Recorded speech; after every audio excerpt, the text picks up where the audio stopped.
Angol lang mag-igsuon human gitigbas sa mismong kainom ug silingan niini sa barangay Tawan-Tawan, Baguio District, Davao City, alas 7 kagabi, Nobyembre 3, 2024. Gilang magsuong biktima nga sila Jex 30 anyos ug Jason 28 anyos.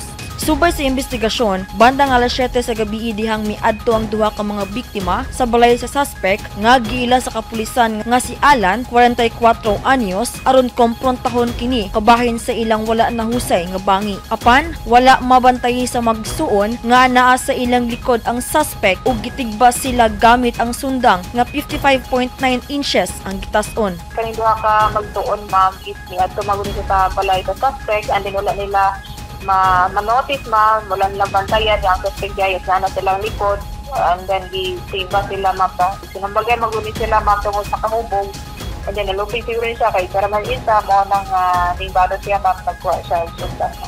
Nakaangkunog sa mad tinigbasan sa likod ug ulo ang magsuon. Daling gidala sa ospital ang mga biktima. Arestado na sab ang suspect nga pasakahan og kasong multiple frustrated homicide.